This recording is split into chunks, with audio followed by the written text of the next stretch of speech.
તો good morning ને જય શ્રી કૃષ્ણ. કેમ છો તમે બધા? આજનું મોર્નિંગ તો આપણું મસ્ત મજાનું સ્ટાર્ટ થઈ ગયું છે અને પ્રિયાનભાઈ પણ જાગી ગયા છે સવારમાં વહેલા. એને બેસાડી દીધો હતો રોટલી અને ચાનો નાસ્તો કરવા માટે. અને જો અત્યારમાં વહેલા જાગ્યા હોય ને એટલે મૂડ ન હોય, એટલે ભાઈનું મૂડ નથી, પણ થોડીક વાર પછી તો તમને ખબર પડશે આજે ભાઈએ શું શું કાંડ કર્યા છે ને.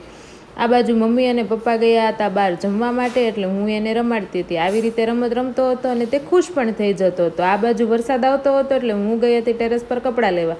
લોક કરીને ગઈ અને એના હાથમાં હતી ચાવી, અને એણે થોડીક વાર થઈને ત્યાં ચાવી જવા દીધી અંદર. અને પછી જો હું કીજાણીને એટલે મને કરતો હતો વાલી વાલી, પણ લોક તો ખોલવો જ પડશે કેમ કે ભાઈને થોડીક વાર પણ ચાલશે તો નહીં જ, બાવણું બનાવશે તો.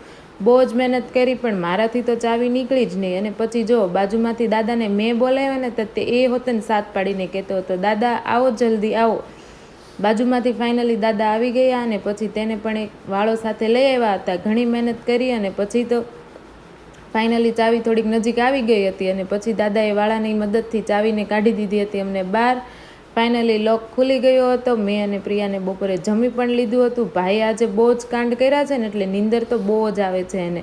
પછી તો જો વાગી ગયા છે 5 અને હજી તો આપણે આ જ નાઇટ ડ્રેસમાં જઈએ. હજી આ બાજુ તેને જવું હતું નીચે, એટલે તેને પપ્પા શૂઝ પહેરાવતા હતા ને અહીંયા મૂકી દીધો હતો ગરમા ગરમ ચા, અને મમ્મી બનાવી રહ્યા હતા એકદમ દેશી માખણ. પછી તો જો હું બેઠી હતી ને ત્યાં પહોંચી ગઈ અને આવી રીતે રિંગ ફરતી હતી. તમે નાના હતા ત્યારે આવી રીતે રિંગ અથવા તો બંગડી કંઈ ફેરવું છે કે નહીં મને જરૂરથી કોમેન્ટ કરીને કહેજો. પછી જુઓ તમે એના નાટક જુઓ. ગળામાં નાખી દીધું હતું મેં, અને પછી તો એણે બહુ ટ્રાય કરી, કોશિશ કરી કાઢવાની, પણ ફાઇનલી તેણે કાઢી તો નાખ્યું જ હતું હો. પછી તો આ બાજુ બહાર આવીને જોઈએ ને તો મસ્ત મજાનો તડકો હતો ને ફાઇનલી આજે સુરત દાદા પણ મસ્ત એવા દેખાય છે. અને એમ જોતાં જોતાં પડી ગઈ હતી સાંજ અને મમ્મી અને પ્રિયાન બંને એકસાથે કરી રહ્યા હતા દીવાબત્તી.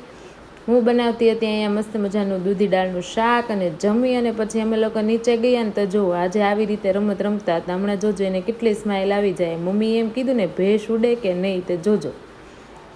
નહીં નહીં નહીં એમ કહેશે. પછી તો આ બાજુ ભાઈ આવી ગયા, તેણે પણ જમી લીધું હતું ને ફાઇનલી આજે રિટર્ન પાછો પ્રિયાન જાય છે તેના મામાના ઘરે. જો મારો વિડીયો ગમતો હોય ને તો લાઇક, શેર અને સબસ્ક્રાઈબ કરી દેજો. આવજો.